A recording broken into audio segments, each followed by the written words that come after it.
Olá, boa noite a todos. Então, hoje a gente vai começar a live falando sobre o TDAH, paciente com transtorno de déficit de atenção, e a utilização do neurofeedback para o tratamento. E aí vai ter a nossa convidada especial, que é a Patrícia, que já tem bastante experiência com o TDAH, no treinamento com neurofeedback. Vamos ver se ela já está aí para chamá-la. Aí, peraí. Isso. Então hoje a gente vai dar, eu acho que é a oitava live, né? Que eu estou fazendo nesse momento de pandemia pra gente falar. Oi, Paty, tudo bem? Oi, tudo bem? Primeiramente, eu agradeço por você ter aceito o convite, estar participando da live e passando um pouquinho da sua vasta experiência com TDAH e neurofeedback, tá bom? Imagina. E aí, eu gostaria que você se apresentasse, falasse um pouquinho de você. Eu sou a Patrícia, eu sou de São Paulo, capital. Minha formação é em psicologia, me especializei em neuropsicologia e também entrei no treinamento em neuro e biofeedback. Muito bem. E, Patrícia, por como que você se interessou por esse tema de neurofeedback? Então, minha filha é a culpada. Ela tinha algumas questões com linguagem, né? Então, ela tinha algumas dificuldades com linguagem e aí eu fui fazer a avaliação neuropsicológica dela para entender como que eram essas dificuldades, o que tinha a ver, e foi aí que eu vi que o neurofeedback era uma medida interventiva que poderia ser bem muito eficaz no caso dela. Aí eu falei, tá bom. Então, é neurofeedback, é neurociência, então tá, vamos lá que eu quero entender esse negócio. E aí eu fui atrás disso por conta dela, né? Porque eu queria que ela tivesse uma melhora nessas questões de linguagem, nas dificuldadezinhas que ela tinha. E aí eu entrei nesse ramo e me apaixonei. E aí cada hora eu tô inventando uma coisa nova para me aprofundar, porque realmente é algo bem apaixonante que dá muitos resultados, né? Eu tive essa prova até em casa, né? Na prática com a minha filha. Mas, Patrícia, aí em São Paulo, você também faz outros tipos de avaliações, não é isso? Eu faço avaliações neuropsicológicas, né? Então, no papel de neuropsicóloga, o que eu faço? Então, a avaliação neuropsicológica, o que ela faz? Ela vê como é o funcionamento cognitivo de uma pessoa. Então, o que eu vou avaliar? Vou avaliar as funções cognitivas. Então, eu faço o avaliamento, a avaliação, né? De linguagem, funções executivas,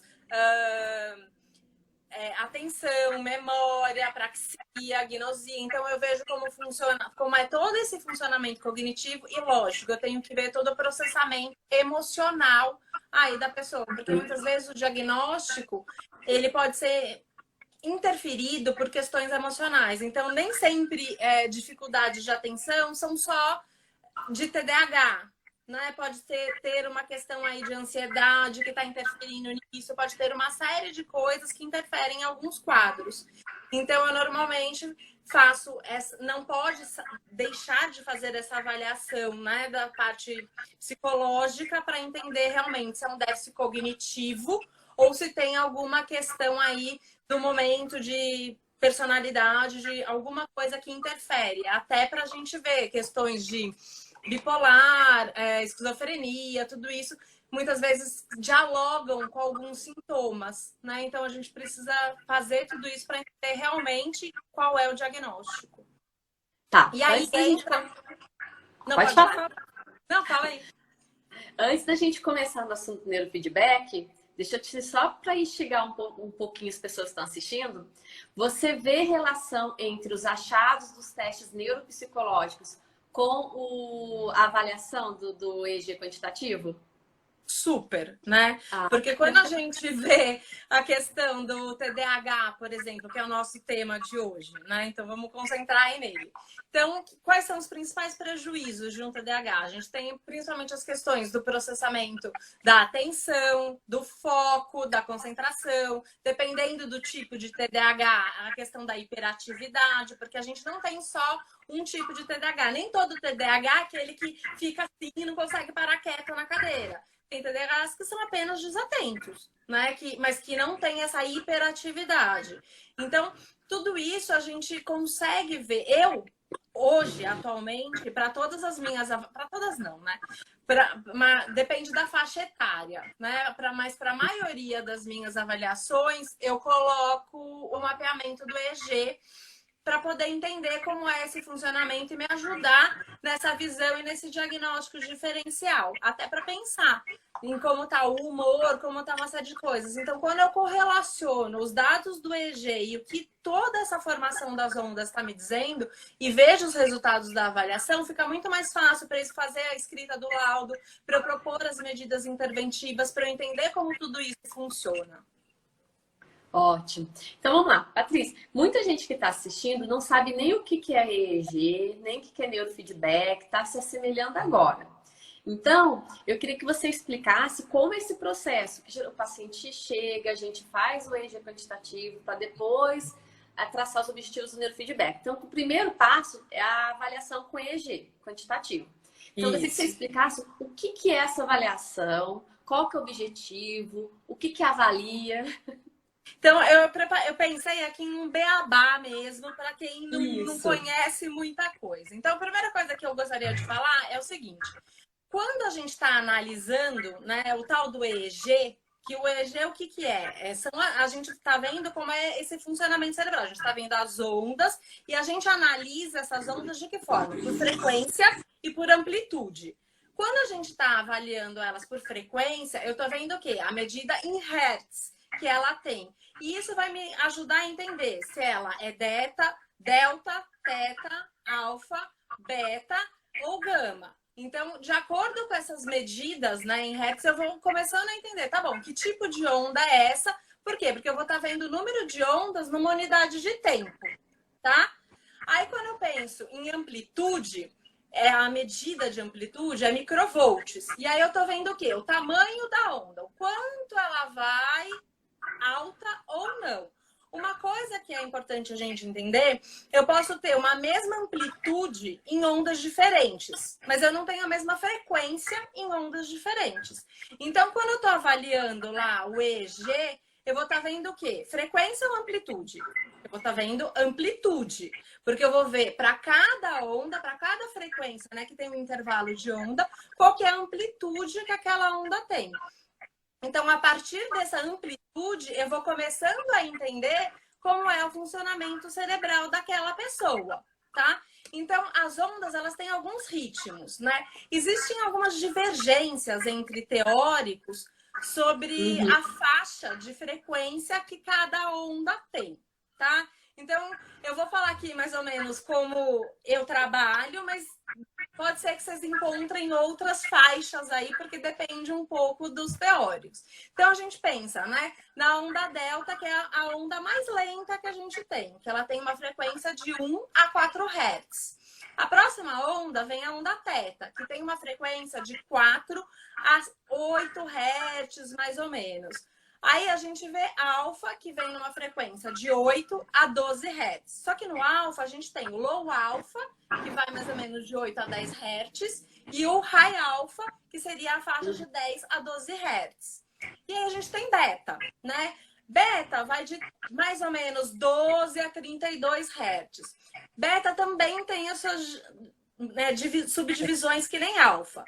Então a gente tem o beta baixo, né? Ou low beta, que vai mais ou menos de 12 a 15. Aí a gente tem o beta, que vai mais ou menos de 15 a 23. E aí a gente tem o beta alto, que vai de 23 a 32. E a última onda que a gente vê é a gama, que fica aí acima dos 30 Hz. Tá? Então é mais ou menos aí para vocês lembrarem quais são, para vocês saberem quais são essas tais das ondas que a gente vê aí no EEG. Tá? Ô, Patrícia, você me permite? Sempre quando eu vou dar aula, eu falo sempre para os meus alunos o seguinte: para eles imaginarem um terremoto, tá? Então, tem aquele terremoto que pode mexer a mesa bem devagar, que seria um ritmo lento. E tem aquele terremoto que pode mexer a mesa rápido, que seria um ritmo rápido. Isso tem a ver com as ondas. Isso é frequência. Quantas vezes a mesa mexe? Se é uma mexida rápida ou lenta. Agora, se se esse terremoto for muito forte, além da mesa mexer com o quadro, com a parede, isso quer dizer amplitude. A amplitude com que ele atingiu aquele espaço foi muito maior. Porque as pessoas às vezes não conseguem entender o que é o que é hertz e o que é microvolts. Então, o hertz, ele tem a ver com o ritmo. Que se é lento, mais ou menos, ou se é rápido. E a amplitude tem que ver a proporção, quanto aquele ritmo está pegando de área no cérebro. Não é isso? Perfeito, maravilhoso. É que eu estou tomando esse cuidado porque o neurofeedback na fono é muito novo. Então eu tenho que usar, assim, eu tento usar esses exemplos para as pessoas se assimilarem mais esses termos, entendeu? E compreender toda a live. É a melhor coisa, porque senão fica, tá, X, né? A gente precisa realmente traduzir, porque a gente acaba sendo muito técnica. Então, a gente realmente fazer essas analogias facilita bastante o entendimento. Perfeito, Rê. Adorei essa analogia. Vou até usar ela para mim depois. Vou pegar ela aí. Vontade. E aí, vamos continuar então. Vamos embora. Então, quando a gente pensa aí, né, nas amplitudes que normalmente a gente compara quando a gente está fazendo uma avaliação para olhar o TDAH especificamente, então eu pego lá o EEG, eu quero olhar se dialoga ou não dialoga com os achados que eu encontrei na avaliação neuropsicológica para ver um TDAH. Quais são as frequências de onda que eu vou olhar, né? Quais são as ondas? As ondas teta, alfa e beta. São essas as que vão mais me direcionar para eu entender se existe ou não existe problemas nessas questões que correlacionam com o TDAH, tá? Então, de acordo com a forma que cada uma dessas ondas se manifestam e de como uma predomina sobre a outra, a gente consegue compreender sobre os tipos de funcionamento de cada uma das pessoas. Então, o teta, ele tem a ver o quê? Mais com uma mente subconsciente, né? Com aquele pensamento um pouco mais criativo, mais intuitivo. Ela tem uma questão mais de pensamento por imagem. Ela não usa tanto a questão da linguagem, né? Que a gente encontra mais em beta, por exemplo. Né? Então, o beta, ele traz bem o oposto do teta. Enquanto o teta tem essa mais questão subconsciente, o beta vem com a questão mais consciente. O teta vem o quê? No pensamento criativo e intuitivo. O que o beta faz? O pensamento lógico, racional, sequencial. Né? Enquanto o teta pensa por imagem, o beta pensa por linguagem. E aí, o alfa, ele tá no meio dos dois, né? Porque o alfa é uma onda média, o teta é uma onda lenta, o alfa é uma onda média e o beta é uma onda mais rápida. Então, o alfa tá ali no meio fazendo o quê? A ponte. Né, entre a onda lenta e a onda rápida. E ela tem essa questão da consciência pura. Né? Então, quando eu tô lá em alfa, eu tô numa consciência pura. Eu tô conseguindo pegar esses acessos subconscientes e esses acessos conscientes. Então, quando a gente avalia o EEG, tem momentos em que eu preciso que teta predomine, que beta predomine, que alfa predomine. Então, eu vou ver. Mas eu preciso ter todas esses e fazer essas correlações para eu entender como é o funcionamento. O que é um cérebro eficiente? Né? Um cérebro eficiente significa que, num estado desperto, ele vai ter uma predominância de alfa e de low beta, que é aquele beta mais baixo. Né? Com explosões de beta nas áreas que estão trabalhando. Então, toda vez que eu estou fazendo, por exemplo, agora que eu estou conversando, então eu estou tendo que buscar informações na minha memória, eu estou fazendo uma atividade, eu estou em tarefa. Então, eu preciso ter explosões de beta para eu conseguir associar as informações que eu preciso associar e conseguir passar o que está dentro da minha cabeça de uma velocidade que vocês entendam. Né? Eu preciso fazer todo esse processamento. Então, para isso acontecer, eu preciso dessas explosões de beta. Tá? Mas eu preciso ter o alfa ali para me manter nesse estado de consciência. Tá dando para entender aí, pessoal? Paty, é bom também falar que além desses ritmos são super importantes quando a gente fala que uma criança está com uma lentidão em processar as informações, alguma coisa assim, também existe áreas que a gente tem que ver um tipo de onda. Não é toda área que tem que ter beta, nem toda área que tem que ter alfa, não é isso? Isso, eu vou mostrar um pouquinho como isso, eu vou falar um pouquinho como isso funciona. Antes, eu queria dizer, até começando sobre isso, né? Vamos pensar no seguinte: teta, né? A primeira onda que a gente está falando. Qual que é o problema quando eu tenho um excesso de teta aqui no frontal? Esse é um padrão comum no TDAH. Né? Eu tenho esse excesso de teta aqui que vai me fazer o quê? Vai me trazer uma lentificação. Qual que é outra possibilidade de eu ter um excesso de teta frontal que não seja o TDAH? O uso excessivo de maconha, por exemplo. Né? Então, quando eu vejo o EEG e vejo um teta frontal, eu não posso olhar e falar, tá, tem TDAH. Não necessariamente pode ser isso. Ele pode estar associado, por exemplo, a um uso excessivo de maconha. Então, é aquela coisa. Cada caso é um caso e cada caso exige uma análise diferente. Eu não posso simplesmente ver um padrão e definir aquilo como tácito. Eu sempre tenho que fazer algumas investigações, análises e correlacionar com outras razões, com outras coisas para poder dar um parecer sobre isso. Não é comum, né? A gente, quando pensa no TDAH, a gente normalmente não mexe com delta. Mas tem uma coisa que quando eu olho no EEG que eu gosto sempre de olhar em delta. Por quê? Porque a presença de delta, ele pode ser indicador de áreas do cérebro que estão trabalhando com quantidades muito baixas de energia. Então, às vezes, a pessoa tem essa queixa de não conseguir fazer, de não conseguir cumprir, de não conseguir isso e não conseguir aquilo.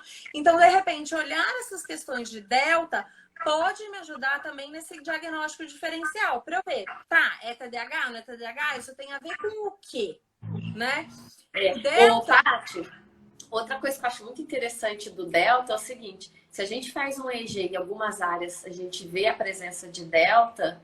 E juntando com a anamnese e o histórico do paciente, pode ser indicativo de lesão neurológica ou alguma anóxia na hora do parto. Então, tudo isso, porque assim, às vezes a mãe fala, ele nasceu meio roxinho. Mas daí, para a gente saber se teve alguma lesão, a presença de delta acaba nos direcionando a investigar mais alguns dados na anamnese também, não é mesmo? Isso, perfeito, isso mesmo. O delta, ele também muitas vezes está relacionado com um baixo metabolismo. Né? Então, aí o que acontece? Acabam sendo mais proeminentes os problemas de desatenção, dificuldades no processamento de linguagem, depressão, dificuldade para planejar de uma forma sequencial. Então, o delta, ele, apesar de não estar nas razões que normalmente são vistas, ele é um indicador muito importante para a gente ver, né? Então, quando a gente pensa aí na distribuição das ondas no cérebro, né, a gente tem que entender o seguinte, que essa distribuição, como cada onda está concentrada em cada região do cérebro, vai influenciar diretamente nas nossas emoções e nos nossos comportamentos. Né? Então, o que isso significa? Que toda vez que a gente tiver uma distribuição das ativações cerebrais de uma maneira menos funcional, o que vai acontecer? Determinado grupo de onda vai predominar numa região aqui da cabeça, onde o esperado seria que acontecesse de uma maneira oposta. Né? E isso, quando a gente pensa nessas inversões, né? A gente pensa nas inversões direita, esquerda e frente, trás, tá? E os efeitos, eles são diferentes. Quando a gente tem uma simetria frente, trás, é um tipo de situação. E quando a gente tem direita e esquerda, é outro tipo de situação. Então, Então, o que isso significa? Né? Então, o cérebro, ele não é totalmente simétrico. Então, eu não tenho que ter o mesmo padrão de ativação de determinada onda aqui e aqui. Tem algumas assimetrias que elas são esperadas, que elas são necessárias para que o cérebro realmente funcione de uma forma eficiente. Então, quando a gente pega lá o EEG, a gente vai olhar. Tá bom, as assimetrias, elas estão dentro dos padrões que a gente espera, né? Então, quais são essas assimetrias? A gente precisa ter mais beta, né, no hemisfério direito e mais alfa no hemisfério esquerdo. Eu preciso ter mais beta na parte posterior e mais beta na parte posterior. Então, eu gosto de brincar de fazer assim, ó, alfa, né? Então, alfa, ele vem aqui para trás, ó, e vem para frente. Então, para você lembrar onde que é alfa, então, ó, ele vem de trás e fica do lado direito. É a mãozinha que faz aqui, né? Então, toda essa alfa tá desse lado. Então, o que que significa? Eu tenho que ter mais alfa atrás. Por que que eu tenho que ter mais alfa atrás? Porque aqui é onde faz a entrada da informação. Então, aqui a informação entra, eu não preciso ter uma ativação alta aqui, porque a informação está entrando. E daqui ela vai vir para frente para ser processada. Então, eu não preciso ter mais beta aqui. Lembra? O beta é a onda que faz a gente trabalhar, que a gente ter tarefa, a gente processar. Então, eu não preciso dela aqui. Eu preciso dela aqui, tá? Aqui do lado direito, né?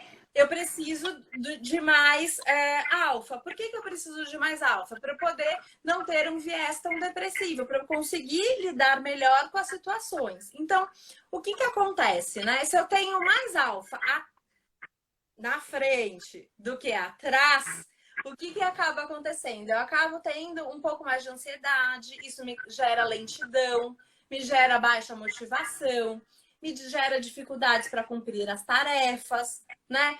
Então, assim, né? E quando eu tenho mais alfa do lado esquerdo do que do lado direito, me vem baixa energia, me vem pouca disposição para as tarefas diárias. Em casos mais graves, pode vir até ideações suicidas. Então, assim, tem um monte de coisa aí que a gente tem que olhar no mapeamento para não confundir. Porque, olha, você tá vendo, o delta pode estar relacionado com uma baixa ativação. A inversão de alfa também, mas não necessariamente significa que tem um TDAH. Eu tenho que ir juntando uma série de informações para poder ver se tem a ver com TDAH ou não tem a ver com TDAH. E aí o beta, né? Onde que eu preciso de mais beta? Eu preciso processar. Onde que eu processo? Na frente. Então o beta, ele vem daqui e vai para esquerda. Só que a mão não fecha aqui. Então eu brinco que o delta a gente faz um carinho assim, ó, da frente para trás. Então o delta vem aqui, né? Da frente para esquerda. Eu preciso ter mais delta tanto aqui na parte frontal quanto do meu lado esquerdo, tá? Quando acontece essa inversão... Patrícia, só uma coisa que é interessante. É interessante falar que tem o T-beta mais do lado esquerdo, que também é o lado da linguagem. Exatamente. E o beta, né, ajuda a processar essa informação mais rápida, que é a fala. Perfeito. Quando eu tenho as inversões, né? O que que acontece? Quando eu tenho mais beta atrás do que na frente, eu vou ter uma tendência a reagir mais precocemente, fora de contexto, a ansiedade fica cada vez mais forte. Geralmente me traz problemas de insônia, né? Porque eu acabo tendo. Ó, a única exceção de alfa é aqui em O1. Então, a gente tá falando que sempre o alfa ele tem que Patrícia, só uma coisa. Não fala O1, T4. Fala a região. Aqui atrás, no hospital aqui de trás. Isso. No hospital aqui do lado esquerdo. A única inversão aqui é isso, porque o que normalmente a gente espera mais alfa do outro lado. Só que aqui atrás eu preciso ter mais alfa no hospital esquerdo. Por que eu preciso ter mais alfa aqui no hospital esquerdo? Porque ele tem a ver com o processamento de emoções, com uma série de questões que eu preciso ter aqui. Então, quando eu tenho, né, essa questão, quando eu tô com isso aqui muito ativado, naturalmente eu vou ter problemas de insônia, eu vou ficar ruminando pensamentos, eu vou ter aquele sono agitado, então eu vou ter uma série de coisas que me prejudicam nesse sentido, tá? E o importante, né, Patrícia, a gente fala muito com quem trabalha com neurofeedback, é sobre a importância do sono restaurador. Por quê? Para captação daquela memória que está no córtex visual, no córtex motor e ir para o hipocampo. Então, a importância do sono reparador, quando a Patrícia fala desse problema de ruminar pensamento e problema de insônia, não é só a alteração do sono em si, e sim a consequência da falta desse sono restaurador, de todas as fases do sono, né? Tanto assim, que só te cortando um pouquinho, é bom ter a onda beta de atenção, do foco, é legal, mas também precisa ter a onda lenta, porque existem ondas lentas que estão relacionadas à memória. Então, por exemplo, o teta, a gente sabe que a hora que vai dormir ou a hora que a gente está descansando, ele tem a função de ajudar na memória, que é uma onda mais lenta, ajuda a fixar aquela memória. Então, a falta dessa onda em algumas regiões do cérebro na hora correta também vai afetar outras habilidades cognitivas, não é isso? Exatamente, perfeito, é isso mesmo, né? Então, quando a gente tem a inversão de beta, né, que a gente vê o beta aí mais do lado direito, o que que acontece? Vem aquela depressão, mas é aquela depressão mais agitada. Nem toda depressão é aquela que a gente fica mais prostrado. Tem depressões que geram uma certa agitação, porque beta, ele tá relacionado, ele é uma onda rápida. Então, ele tá relacionado a uma maior ativação. Então, existe um quê depressivo, mas um quê depressivo um pouco mais agitado. Então, as irritações ficam mais frequentes, as explosões de raiva, o nervosismo, a ansiedade fica cada vez mais forte, tá? E aí, quando a gente pensa no treinamento, né? O treinamento vai depender do quê? Das quantidades, né? Então, o que está invertido? Tá só invertido, mas a quantidade tá boa, eu preciso aumentar a quantidade, eu preciso trocar, como que eu vou balancear essas questões para poder ter as melhoras que eu preciso ter, né? Então, qual que é uma regra-chave para o treinamento cerebral? Quanto mais eficiente e efetivo é o cérebro, menos energia ele vai tender a usar. Então, eu preciso equilibrar essas questões para esse cérebro ser mais efetivo. Né? Então, quando a gente pensa aí em treinamento, a gente vai estar olhando todas essas questões. E aí, quando a gente pensa no TDAH, né, a gente normalmente pensa nas dificuldades de processamento e nas dificuldades de filtragem, né? Então, vamos começar falando pelas dificuldades de processamento. Então, o que são dificuldades de processamento? Quando uma pessoa tem dificuldade de processamento, existe uma soma aí de problemas cognitivos e de problemas depressivos. Então, tem um quê emocional aí muito forte, além das questões cognitivas, tá? Então, o que a gente vai buscar, né, com o treino? A gente vai buscar melhorar essa ativação cerebral. Então, lembra que eu tinha falado lá que tem o teta, o alfa e o beta? Então, a gente vai começar a olhar as razões que uma onda tem em relação à outra para poder estar entendendo como isso funciona e ver qual vai ser a melhor forma de eu verificar se realmente é um indício de problema de processamento que pode ser um TDAH ou não. Então, a gente começa a fazer uma coisa que a gente chama de razão, né? Então, a primeira razão que a gente olha aí é uma razão chamada alfa-teta. Então, o quanto alfa e teta estão relacionados um em relação ao outro. Então, eu pego a amplitude de um, divido pela amplitude do outro, para poder chegar a uma razão e entender como está esse funcionamento, tá?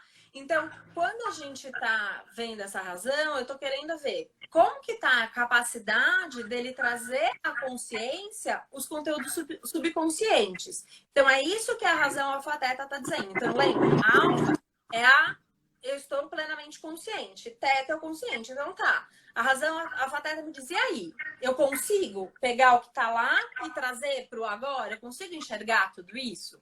Né? Então, essa razão vai começar a me dizer um pouco disso. Quando eu tenho uma razão baixa, o que está acontecendo? Eu tenho um predomínio de teta, né? E isso me diz o quê? Que ele tende a agir por uma motivação mais subconsciente, que o alfa não está fazendo a ponte que ele devia fazer para o consciente. Quando eu tenho uma razão mais alta, o que acontece? Eu tenho o predomínio de alfa. O que isso faz? Ele atrapalha o processamento das informações, gerando problemas tanto cognitivos quanto emocionais. E aí... Eu vou te interromper pra gente ir colocando as perguntas de quem tá participando. Que daí não foge muito não vai andando muito o conteúdo. A Karina, inclusive, é minha supervisora de pós-doc lá da Unifesp.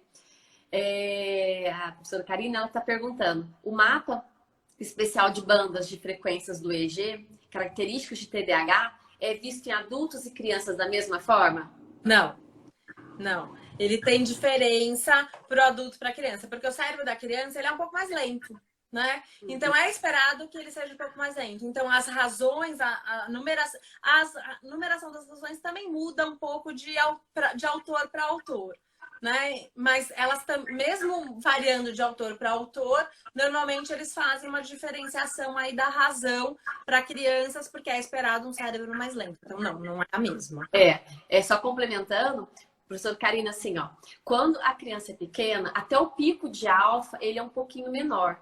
Existe uma lentificação no cérebro da criança, porque ela está ativando mais o hemisfério direito, né? Porque tem a maior entrada de novidade, que a gente fala que é...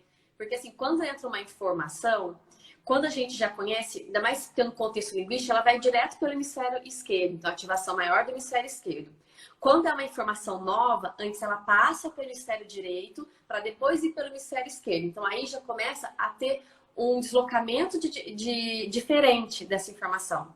Então, a criança, como tudo é muita novidade, tudo é muito novo, a criança tem aprendizagem, o pico da onda de alfa é um pouquinho menor, o ritmo cerebral também é menor nas crianças. Aí, a partir de 8, 10 anos, esse pico começa aumentando, semelhando dos adultos, e até chegar na fase adulta. E depois, quando é idoso, vai diminuindo de novo, certo? E o que acontece? Eu ia falar que às vezes no idoso, quando começa a diminuir, até nos dá indícios sobre demência, sobre algum... Demência, isso mesmo, isso. Só que o que acontece? O ritmo vai diminuindo. Só que as razões, o valor da razão, ela pode ser padrão para as idades. Por quê? Se eu tenho uma criança que tem um pico, vamos supor, de 4, 5 anos, com pico de alfa é esperado um pouquinho menor. Certo? Mas o teta é maior, porque a criança está aprendendo. Então, a razão vai ser alterada por isso. Por causa um pouquinho lentificação maior que se espera na própria criança. E aí, à medida que vai crescendo, vai aumentando essas razões. Não é isso? Perfeito. Uma coisa que é importante também lembrar é que quando a gente tem uma razão alfa-teta alta, né? Ou seja, com predomínio do alfa, isso pode ser uma tentativa da pessoa de tentar abafar problemas com a ansiedade. Então, por isso que é importante nesses casos, eu vi lá uma razão alta, então eu vou investigar um pouco melhor esses aspectos de personalidade, como que ela lida com tudo isso, tá? Ou de variabilidade também, né? A gente pode juntar variabilidade. Pode ser variabilidade. Então, eu tenho que... E é sempre aquilo, eu tenho que fazer... Para eu ter uma conclusão, eu preciso ir avaliando todos os aspectos. E aí eu consigo entender o que realmente aquele número me diz, né? O que realmente aquilo significa, tá? Agora a gente vai falar da razão teta-beta. Então, dos dois opostos, né? O alfa é o que está no meio, então a gente vai falar da mais lenta e da mais rápida, tá? Então, essa relação entre as ondas lentas, que tem a ver mais com criativo e intuitivo, e as rápidas, que me traz mais esse lógico e esse racional. Aqui também a gente tem diferenças de valores esperados entre adultos e entre crianças, justamente por conta de tudo isso que a gente estava comentando aqui até agora, tá? Então, na razão teta-beta, quando eu tenho uma razão baixa, né, quem está predominando? Quem está predominando é o beta. Né? Então, o que acontece? Eu tenho pouco contato com o inconsciente e eu acabo tendo uma tendência a ser um pouco mais racional. Em contrapartida, quando eu tenho uma razão alta, eu tenho um predomínio de teta. E aí o foco fica como?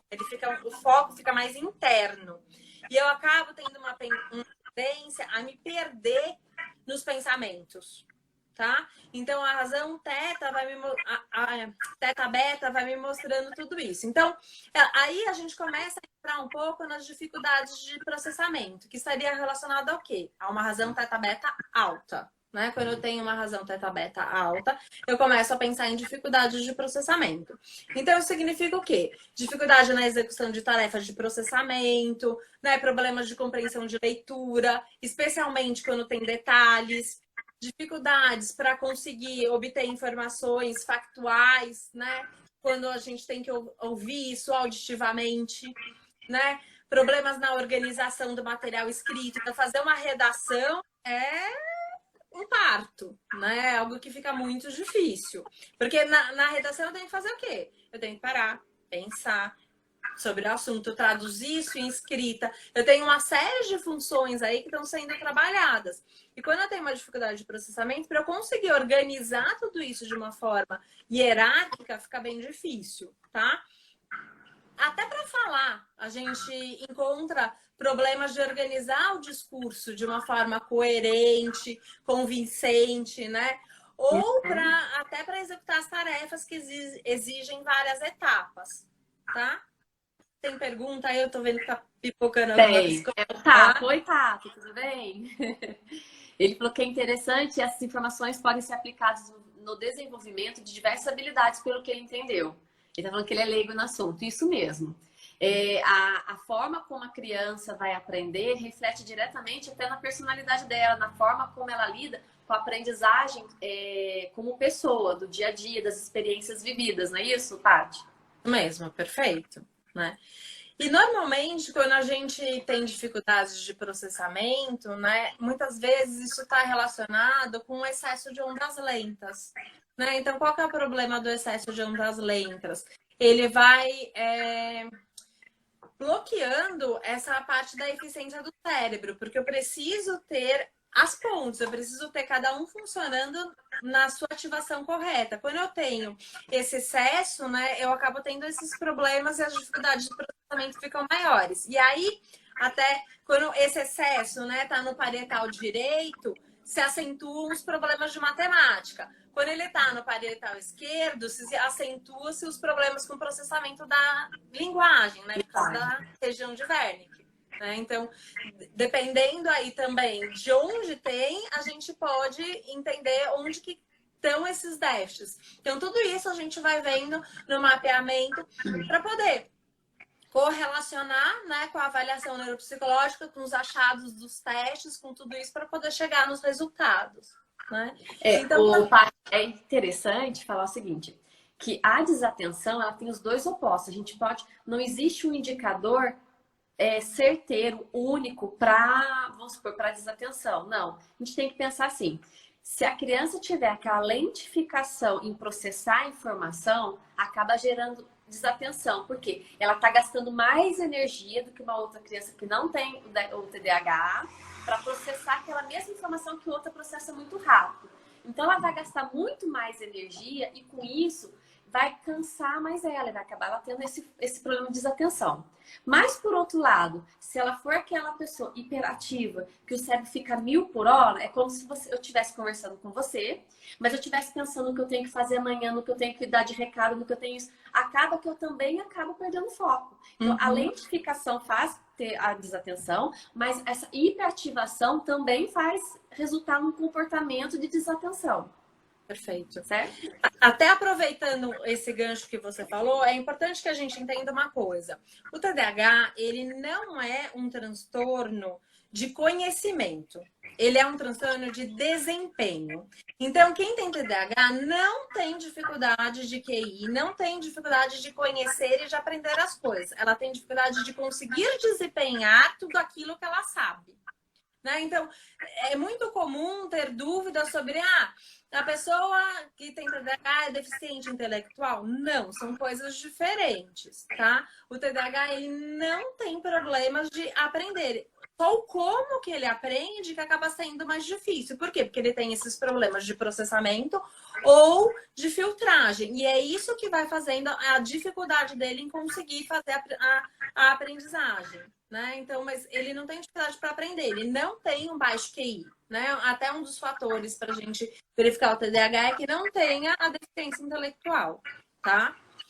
Então, quando a gente pensa aí, né, nos problemas de processamento, a gente vai ter dificuldades com o quê? Então, com a aprendizagem, né? Com o processamento da memória, né? Tomada de decisão. Então, tudo isso vai sendo afetado. E a gente acaba tendo prejuízos. Vamos elencar um pouquinho aí. Quando a gente pensa no social, lembra que era cognitivo e de humor? Então, quando a gente pensa aí, vem uma timidez maior, vem algumas coisas nesse sentido que vai dando o quê? Dificuldades na socialização, de conseguir estar ali. Ele pode ser ou palhaço, ou pode ser aquela pessoa que se fecha no mundo. Às vezes ele faz até as duas pontes. No momento ele tá lá, mas é aquela pessoa que tende muitas vezes a ficar num que é mais introvertido, né? O sono, muitas vezes, ele é fácil e profundo, mas pouco reparador. Ele entra num sono tão profundo que a enurese acaba sendo muito comum para criança, principalmente para crianças que têm TDAH com problemas de processamento. Né? Então vem aquela lentidão para despertar, o dia eles passam cansados. As ondas lentas, elas acabam dificultando o sono REM. E é no sono REM que a gente faz todo o processamento da memória, das emoções, do que aconteceu no dia, que a gente faz todo esse restauro. Então, como a gente não tem esse sono REM, né, quando tem essas dificuldades de processamento e essas ondas mais lentas, tudo acaba sendo mais prejudicado. E na questão do humor vem mais essa questão desse humor mais depressivo, né? De uma tristeza, aquela sensação de impotência, né? Por quê? Porque existe uma baixa atividade do cérebro aqui no frontal esquerdo, né? Então, é legal falar que essa externalização desses sentimentos, a gente acaba vendo mais no TDAH adulto. A criança às vezes não sabe externalizar isso, não é mesmo? Exatamente, a razão. A criança, ela tem muita dificuldade, né, nessa externalização. Então, a gente consegue colher melhor realmente no adulto, né? Então, quando a gente pensa aí no treinamento, né, para quem tem problemas de processamento, então, eu processo aqui, não é? Eu não processo no frontal. Então, aqui eu tô com ondas mais lentas. Se aqui eu tô com ondas mais lentas, o que eu preciso fazer? Eu preciso fazer uma maior ativação dessa região pré-frontal, né? Então, eu preciso verificar melhor. O treinamento vai estar um pouco mais concentrado nessa parte para eu conseguir trabalhar com essas questões do processamento. Então, muitas vezes, o que eu tenho que fazer? Melhorar a insuficiência metabólica. Então, eu vou até lá. O delta está muito alto, o teta está muito alto, o que está muito alto. Então, eu vou ter que trabalhar todas essas ondas, aumentando, assim, o fornecimento, né, de sangue, de nutrientes, a oferta da glicose, do oxigênio, tudo isso, para eu conseguir chegar em resultados mais esperados. Como eu estou falando, né, de insuficiência metabólica, de melhorar resultados, é muito indicado, além do treinamento, né, de neurofeedback, que aí a gente pode pensar nos eletrodos ou na faixinha do HEG, a gente associar também com treinos de biofeedback, né, que a gente vai estar trabalhando essa parte respiratória para ajudar nessa questão da insuficiência metabólica, no transporte dos nutrientes, nesse controle emocional, nessa questão do gerenciamento do estresse e de tudo isso. Tá? Tati, oi Fabrício, tudo bem? Meu amigo Fabrício, como o Andrei fala. Fabrício está perguntando se quando você avalia seus pacientes de TDAH, você vê a baixa ativação só no frontal esquerdo. Não, a gente vai ver o que está acontecendo no cérebro como um todo. O que vai medir se essa baixa ativação é só no hemisfério esquerdo ou não? Pelo que você vê nas suas avaliações. Nem sempre. Nem sempre. Porque existem combinações, existem outros fatores que muitas vezes interferem. Então, não dá para a gente colocar que é sempre assim. Existem outros fatores que muitas vezes influenciam e que a gente vê outros achados. Então, eu não bateria aí. Tá ótimo. Pode continuar. Tá? Aí vamos falar um pouco aí das questões de filtragem, né? Quando a gente pensa aí em filtragem, o que a gente vê? O tálamo, ele faz aquela organização dos estímulos, certo? Então, ele manda as informações para onde? Para o pré-frontal determinar a relevância ou não relevância de alguma informação. E aí, o pré-frontal, né, vai decidir se aquela informação vai ser processada ou se aquela informação vai ser bloqueada, né? Então, o que acontece ali? Acontece uma filtragem de informação, decidindo o que é importante e o que não é importante para ser mandado para as outras regiões. Quando eu tenho esse frontal com predomínio de ondas mais lentas, ele age mal e não consegue ajudar o tálamo a fazer essa filtragem das informações. Então, tudo passa. Eu não sei dizer o que é importante e o que não é importante. Então, todas as informações passam. tudo se torna relevante, tudo chama atenção. Então, aqui a gente vai vendo aquela tendência maior para a ansiedade. Aqui tem mais a ver com aquele TDAH do tipo hiperativo, aquele que não consegue parar. Por que ele não consegue parar? Porque eu não sei o que tem que... onde que eu vou parar. Tá entrando, e eu não consigo dar conta de tudo isso que está entrando dentro de mim. Então, a ansiedade fica mais forte. Eu ajo e falo impulsivamente.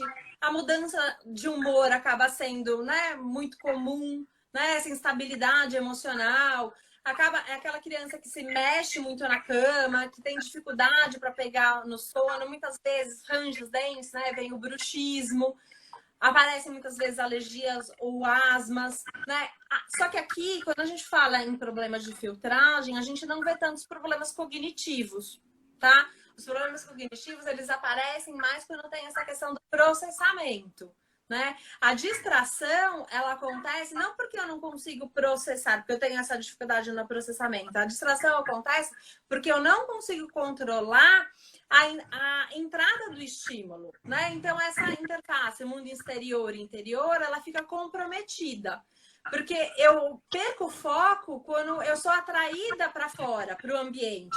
Porque eu tô aqui, pensando dentro de mim, vendo o que vem, não sei o que lá. E aí eu tenho que olhar o ambiente, eu não consigo fazer isso, porque eu tô muito dentro de mim, eu tô muito dentro dos meus conteúdos. Eu fico muito distraído com os meus pensamentos e o que tá acontecendo. Acaba sendo muito mais difícil eu conseguir prestar atenção. E aí uma característica importante para a gente pensar nos problemas de baixa aprendizagem é que o quê?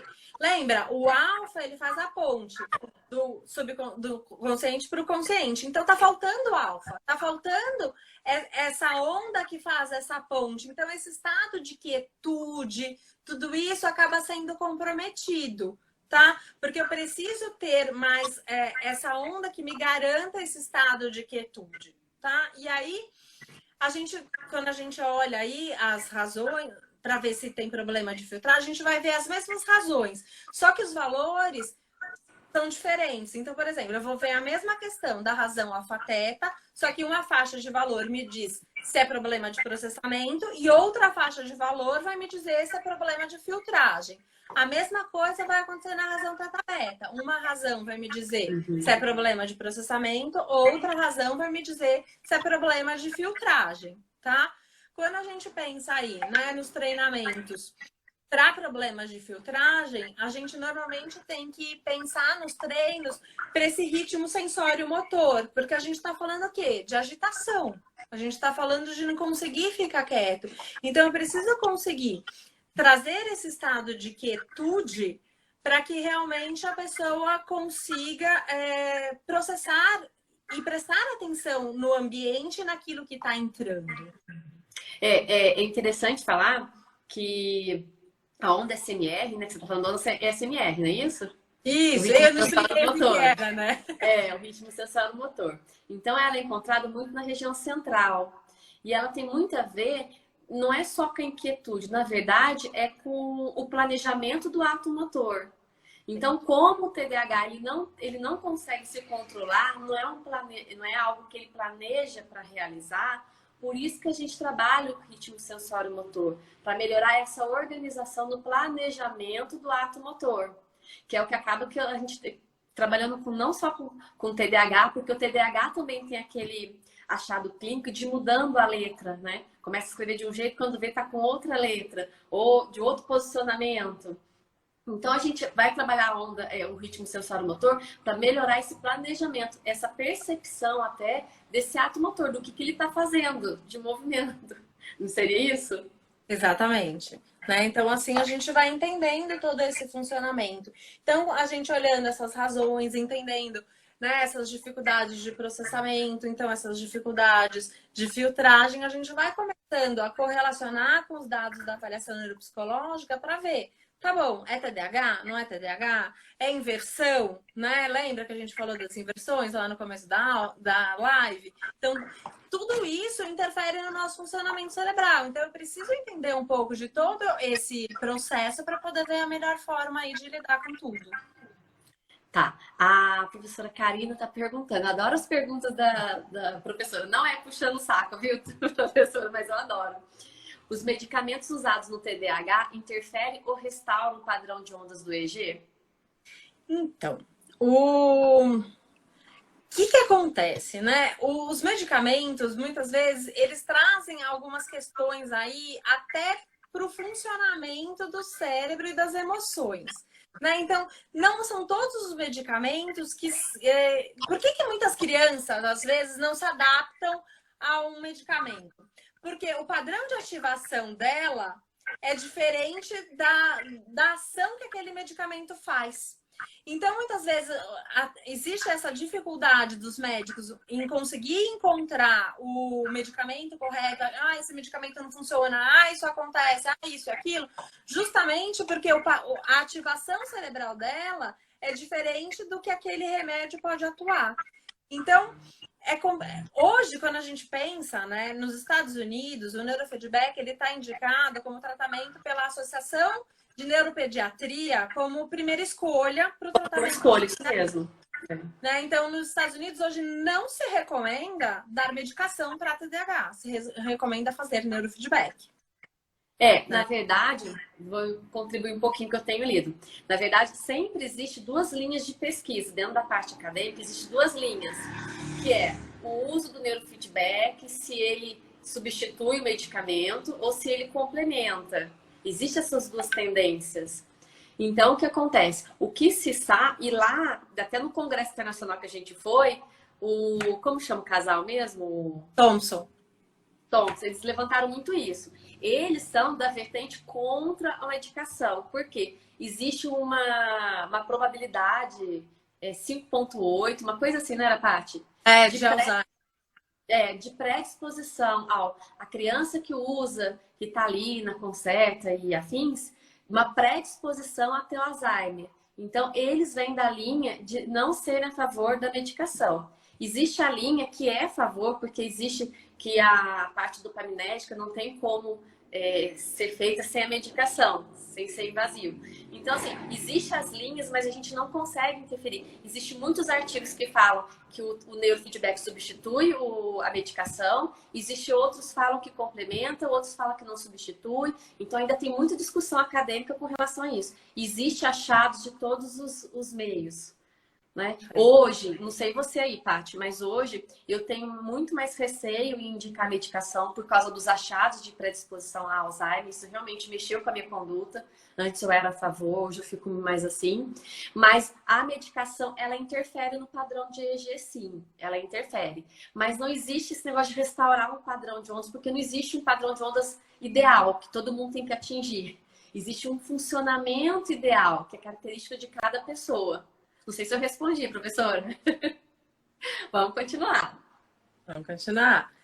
Então, mas acaba sendo isso que a gente precisa pensar, né? Então, eu vou avaliar, eu vou fazer tudo. Então, eu vou entender exatamente como que eu vou olhar para essa pessoa. Então, cada pessoa vai ter um funcionamento. Então, assim, não dá para a gente colocar... A gente tem as métricas, né, que nos garantem alguma questão aí para olhar se tá naquele padrão, se não tá, ou isso, aquilo, mas para cada pessoa, associado com uma série de outros fatores, a gente vai ter outras contribuições, outras coisas para pensar, e aí a gente vai vendo. Ô, Paty, estão me perguntando aqui no WhatsApp, tem gente que não pergunta na live, acho que fica com vergonha. Como que relaciona os achados da avaliação neuropsicológica? O que você tem visto de relacionar os achados da sua avaliação neuropsicológica com os achados do EEG quantitativo? Então, assim, o que me diz, né, que pessoas têm dificuldades no TDAH na avaliação neuropsicológica? Então, eu vou ver problemas aqui nos testes de atenção, né? Então, os testes de atenção, eles costumam dar um rebaixamento, justamente porque muitas vezes tem essa questão, né, do processamento, da filtragem das informações, que tudo se torna relevante. Então, eu tenho uma diminuição nessa capacidade atencional. Mas acontece, né, de muitas vezes eu não ter tanto impacto assim nos testes atencionais, mesmo a pessoa tendo TDAH, porque ela tem ou um padrão mais elevado de QI, ela tem outros recursos que ela consegue manter naquele momento. Então, ela não tem tanto esse problema de filtragem, ela tem um problema mais de processamento. Então, a atenção, de alguma forma, ela consegue manter um pouquinho melhor. Então, tem essas oscilações, né? Então, eu vou vendo essas questões atencionais. Outra questão importante que a gente olha na avaliação neuropsicológica é a memória operacional, né? Então, o que é a memória operacional? Enquanto eu falo, né, eu tenho que fazer o quê? Eu tenho que puxar as informações da minha memória de longo prazo, pensar sobre o que eu vou falar, processar uma atividade e dizer alguma coisa. Toda vez que eu estou falando alguma coisa, eu estou trabalhando com memória operacional. Então, a memória operacional está relacionada com aquela memória de curto prazo e que eu uso enquanto eu tenho que fazer uma manipulação de informação para dizer alguma coisa. E ter dificuldades em memória operacional é uma coisa muito comum para quem tem TDAH. E isso está relacionado... Mas, Paty, aí o paciente que você viu que tem problema de memória operacional, tem algum achado que você vê no EEG? Algum dado que correlaciona? Então, o que acontece? Para eu trabalhar a memória operacional, eu preciso fazer o quê? Eu preciso ter um processamento eficiente, né? Então, eu estou falando o quê? De função executiva. Função executiva, ela está onde? Aqui, no frontal. Então, quando eu tenho lá, eu vejo na minha avaliação neuropsicológica que ele tem o problema de memória operacional, vejo no EEG que ele tem esse frontal mais lento, que ele tem essa dificuldade aqui, tá. Uma coisa tá batendo com a outra. Então, realmente, existe esse déficit. Os testes neuropsicológicos me mostram isso e o padrão GEG dele corrobora com esses achados que eu estou encontrando, né? Outra posição, ele tá com dificuldades atencionais. Mas o padrão GEG dele não me mostra isso. Que ele tem dificuldades ele não tem frontal lento, ele não tem nada disso. Por que essas dificuldades atencionais existem, então? Aí, quando eu vou olhar os testes de personalidade, de tudo isso, o que eu acho? Eu encontro um viés mais depressivo, alguma coisa, aí eu encontro os achados, por exemplo, no EEG relacionado a isso. Eu falo, tá, casou aqui. Você falou isso, agora eu sei que não sei se o Fabrício está ainda assistindo, mas eu lembro sempre dele falando que, às vezes, os pacientes, né, paciente não, mas os alunos dele que tem TDAH, que tem dificuldade no ato motor e atividade física, né, que tem até essa lentificação na região frontal, que ele trabalha a onda SMR para melhorar o desempenho atlético, a parte de física, né, de atividade física. Realmente, é fato. A gente vê muito esses achados. Né? Ele tá aí, tá escutando? É isso? Não aprendi direitinho, Fabrício? É bom, né? Receber o feedback que a gente aprendeu certinho, né? Porque é tanta coisa, né, Rê, que a nossa cabeça até dá um tilt, porque a gente estuda tanto, vai buscando, né, assimilando informações para poder sempre entender um pouquinho melhor de tudo. Tô vendo o escrito dele. Tem um monte de pergunta. Pera aí, vamos acompanhar pra gente também finalizar. Daqui a pouquinho o Instagram bloqueia a gente, né? Vai bloquear. Ai, Ale, tudo bem, Ale? Que bom que você tá podendo participar um pouquinho da live, acompanhar. A Gabi tá perguntando se pode ser ansiedade. A ansiedade a gente vai ver o padrão, às vezes é high beta na região, né, central. Existe padrão de ansiedade também com TDAH. Nos temporais, a gente vê tudo isso. Os temporais também, ótimo. A Lúcia, oi Lúcia, tudo bem? Normalmente existe um rebaixamento nos índices de memória operacional e velocidade de processamento no teste intelectual do VISC-4. Esse é um achado da avaliação neuropsicológica. Isso é um achado da avaliação neuropsicológica. E corrobora com algum dado do EEG, Paty? Do EEG? Aí a gente vai ver a corroboração com a razão, teta beta, principalmente, né? E com essa questão da ativação frontal. Paty, eu até vou levantar um questionamento, eu acho muito interessante. Às vezes eu recebo avaliação neuropsicológica sugerindo déficit cognitivo. Mas aí, quando eu faço o EEG, eu não vejo nenhum daqueles achados básicos de déficit cognitivo, que é o pico de alfa reduzido, que é... passou um caminho aqui. Que é o pico de alfa, aquele bloqueio do aumento de alfa quando fecha os olhos, eu não vejo esses achados. Aí, às vezes, eu fico me perguntando, realmente, será que existe o déficit cognitivo? Ou foi um problema na hora da avaliação? É uma questão até interessante até para corroborar, né? Então, o Você que tem é mais experiência importante a do que eu. gente saber? O que que acontece? Nem todo mundo, infelizmente, né, que faz avaliação neuropsicológica é psicólogo, por exemplo, né? E quem não é psicólogo, o que deveria fazer? Deveria encaminhar para um psicólogo fazer essa parte da avaliação emocional. Porque isso pode acontecer. Porque se você não faz a avaliação da parte emocional, você não tem a avaliação do funcionamento cognitivo como um todo.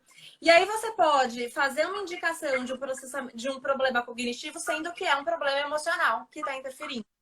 Então, assim, infelizmente, não é todo mundo que faz isso. Então, não sou contra, né, outras pessoas que não são psicólogos fazerem a...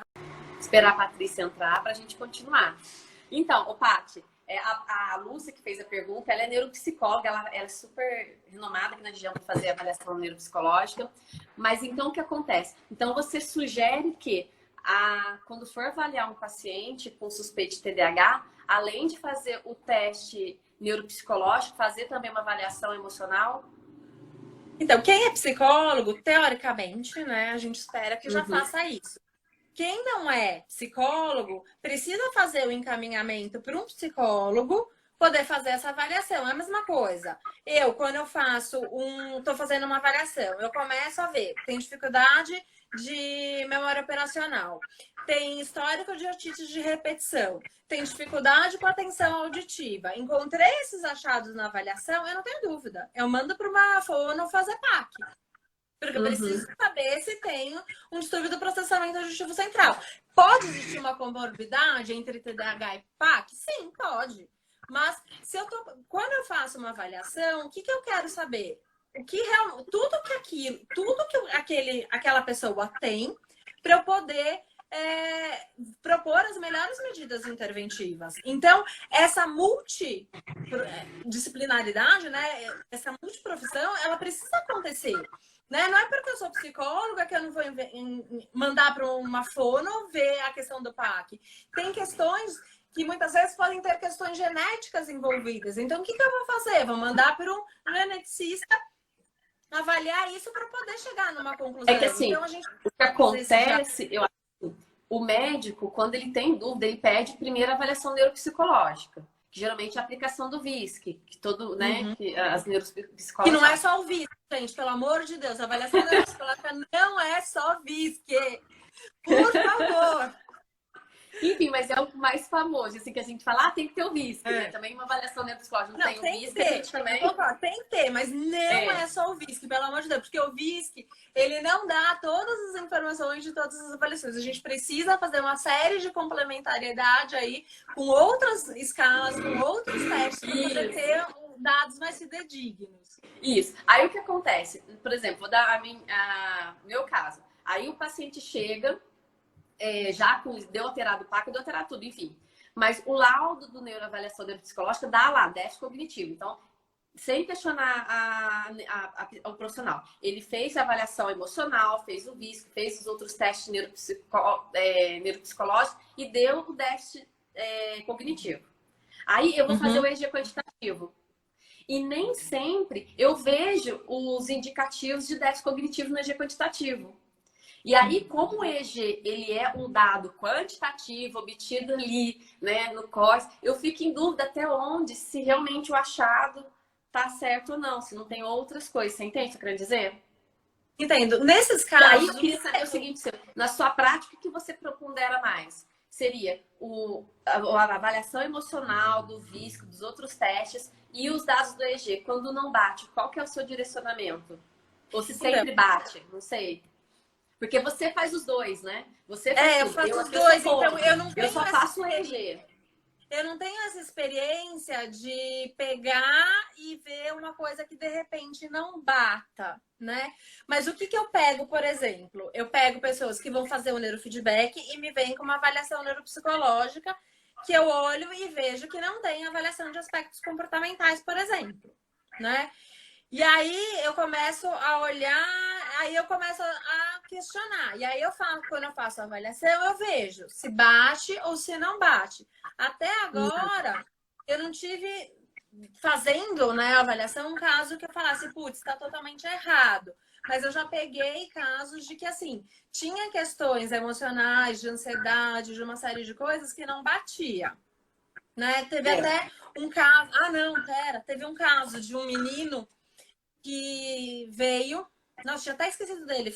Mas veio um menino que foi para fazer neurofeedback e ele veio com esse diagnóstico de TDAH, porque a escola mandou fazer a avaliação e aí foi feita a avaliação, já tinha todo um direcionamento, né? Ele tem TDAH, ele tem TDAH, ele tem TDAH, uma criança de 8 anos.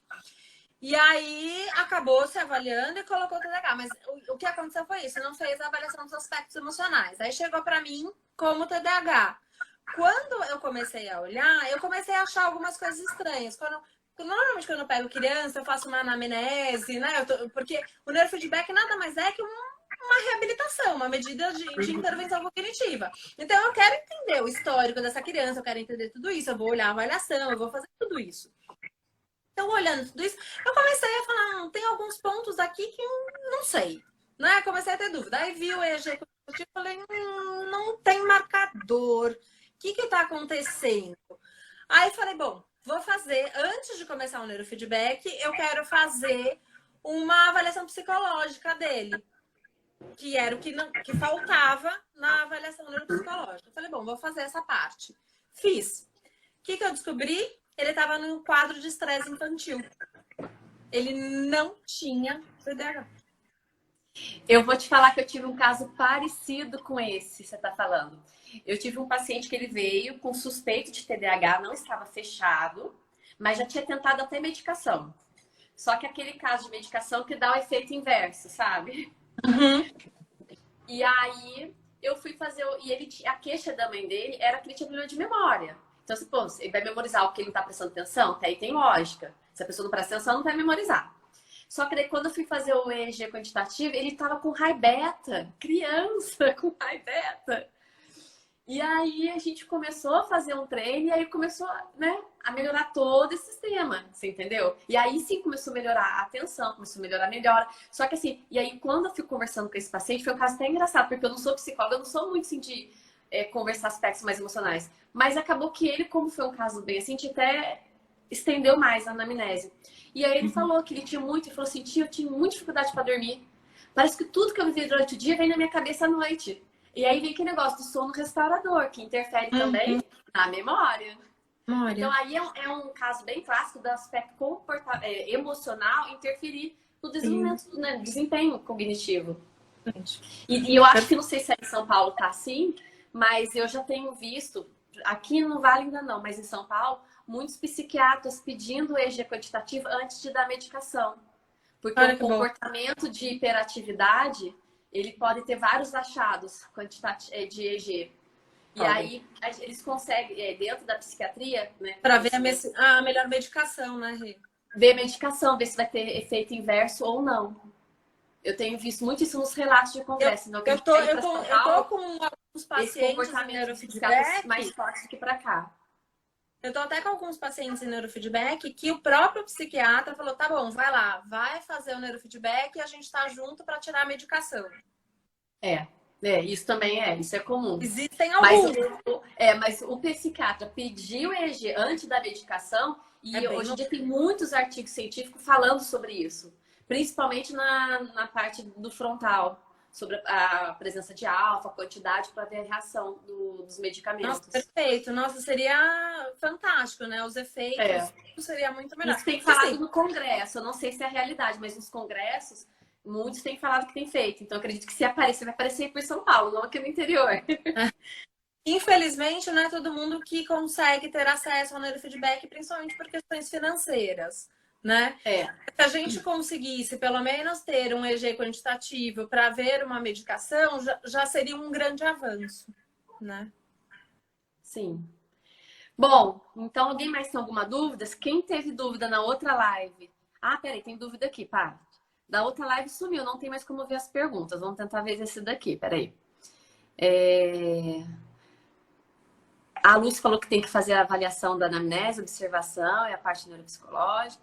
A Regina perguntando, por que os pais perguntam se é bom saber a equipe completa para ter um resultado preciso? E nós, professores, desenvolver o planejamento adequado. Sim, para o diagnóstico TDAH, embora quem deu o diagnóstico é o médico, eles têm que se basear no relatório de toda uma equipe, não é isso? Pelo menos espera que seja assim, não é mesmo?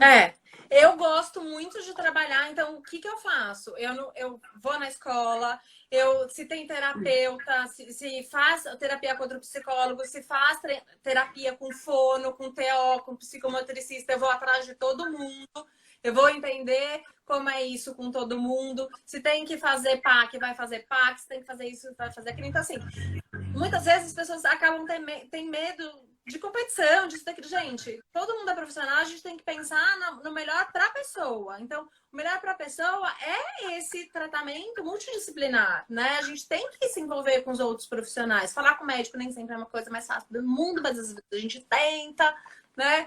Então, mas a gente vai indo, a gente tem que conseguir ir embora e trafegar bem com as outras profissões. Porque é importante. A gente não é detentor de todo o conhecimento. Muitas vezes, até para transtorno de linguagem, para dislexia, eu bato papo, vou ver uma área de domínio, né? Então, muitas vezes eu preciso da fono, não é só área de domínio, vai lá. A avaliação neuropsicológica, gente, não aceitem nenhuma avaliação neuropsicológica se não tiver a investigação dos aspectos emocionais. Não aceitem. Uma avaliação neuropsicológica, ela tem que ter uma avaliação psicológica. Muito importante, A professora Karen está perguntando se a gente usa o treinamento da respiração para intervir sobre o padrão do EEG. Você responde primeiro ou eu respondo? Pode responder. Essa é a sua área. Então, professora, é o seguinte, a gente sabe que, bom, você sabe muito mais que eu, né? Você é PhD nisso, que o núcleo do trato solitário é onde toma conta todo aquele reflexo do baroreflexo. Oh, meu Deus, baroreflexo, né? Dos baroreceptores. Então, o que acontece? Ali é muito perto do tálamo. Então, existe sim uma associação do treinamento da respiração com a amplitude de alfa no occipital, em O1, né? Z. Mas também existe a associação da respiração com a onda SMR. Inclusive, com a parte de voz, até trabalho essa associação da respiração, da inspiração e da expiração com a produção de onda SMR. SMR é ritmo sensório motor, que a gente já falou um termo, esquece, né? Que é geralmente encontrado na região central do córtex, tá? Respondi? Tem alguma referência de literatura de EEGs, medicações, Flávia? Tem sim, tem bastante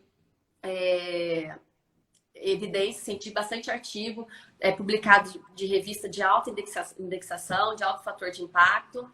Eu até abri aqui, olha, tem um grupo de EEG, mas é americano. E aí tem os questionamentos, olha, tem um aqui, acabei de abrir. Se o TDAH, que produz muito alfa no EEG, como ele vai trabalhar com psicoestimulante, com a medicação de psicoestimulante. E aí as pessoas colocam quais são os achados, tem indicação ou não. Tem muito isso e é muito discutido também nos grupos. Pelo menos os americanos que eu acompanho aqui, eles discutem, tá?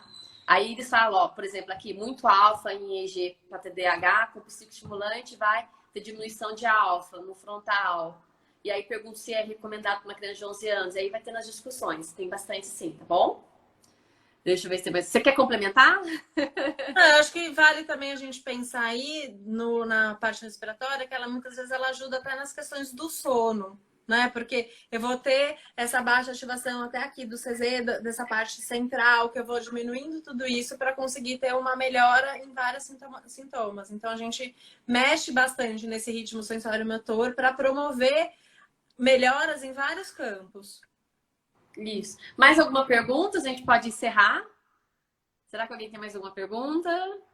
Bom, eu acredito que não. Paty, eu agradeço de coração todo esse conhecimento que você compartilhou com a gente, toda essa sabedoria, essa humildade em expor aqui, tá? E principalmente você tem tanta experiência com a parte de testes neuropsicológicos, eu agradeço muito você ter compartilhado aqui com a gente. Espera aí que tem uma pergunta. A Lúcia. Se você utiliza os testes pirâmides coloridas de Pfister. De Pfister. Amo! Amo o Pfister. O Pfister é assim, meu queridinho. E, aliás, eu estou em êxtase que as normas estão validaram as novas, porque a gente ficou um tempinho aí sem o Pfister adulto, sem poder usar ele, e agora as novas normas já estão atualizadas. O Rogref falou que até o começo da semana que vem ele vai estar disponível. Então, assim, o Pfister para mim, é fundamental. Eu gosto muito mais do Pfister do que do HTP, por exemplo. O HTP é um outro teste ambos são testes projetivos de personalidade, né? Um se chama Pfister e o outro se chama HTP. Tá. A Regina que está perguntando os pais quais profissionais devem procurar. Bom, não sei aí na capital, em São Paulo, mas aqui geralmente a gente pede para procurar um neuropediatra que ele deveria pedir todos os testes, né? Então, geralmente o neuropediatra ele tem que acompanhar, né, todo esse encaminhamento, mas geralmente ele pede uma avaliação neuropsicológica, ele pede uma avaliação do processamento auditivo, pede P300 e eu gostaria que pedisse o EEG quantitativo, para depois da intervenção, ver qual foi a melhora realmente no cérebro, né, Paty? Antes e depois, o EEG ajuda muito. Só uma coisa, nem sempre eu recebo, enquanto neuropsicóloga, encaminhado pelo neuropediatra. Muitas vezes eu recebo encaminhado pela escola, ou às vezes tem pais que são mais esclarecidos, que conhecem e também vêm buscar. E aí, eu, enquanto neuropsicóloga, o que eu faço? Porque assim, eu não preciso de um encaminhamento de um médico para poder fazer a avaliação neuropsicológica. Eu posso fazer ela perfeitamente sem esse encaminhamento, eu não tenho essa necessidade. Após eu fazer a avaliação, aí eu direciono, né? Aí eu falo, olha, você vai lá e leva... Então, por exemplo, nesse caso, né, da criança, do estresse infantil, eu indicaria um psiquiatra para criança? Ou um neuropediatra? Não, eu não preciso que ela vá no neuropediatra, porque ela não tem um problema cognitivo, ela não tem um problema psiquiátrico. O que eu indiquei para ele? Terapia. Né? O que ele precisa? Terapia. Então, a partir dos achados da avaliação neuropsicológica, você vê quais condutas. Mas achei dificuldade de processamento, um possível TDAH ou um transtorno de aprendizagem. O que eu vou mandar? Procurar um neuropediatra. Achei um problema no PAC. O que eu vou mandar fazer? Fazer terapia com uma fonoaudióloga. Vi que tem problema de motricidade. O que eu vou recomendar? Fazer treinamento com psicomotricista. Né? Então, de acordo com o que você encontra muitas vezes na avaliação, você também direciona condutas. Às vezes você faz um movimento inverso. Chega primeiro em você e você manda para o médico, tá? Sim, com certeza. Mas eu não sei a suposição, mas eu acho muito importante, principalmente antes do paciente ter intervenção medicamentosa, quando é caso que os pais acabam optando, é o paciente ter em mãos a avaliação neuropsicológica, a avaliação do processamento auditivo, P300 e o EEG quantitativo. Pelo menos é isso que eu tenho sugerido meus pacientes, que podem, né, tem recurso para isso, eu tenho sugerido esses 4 testes, né?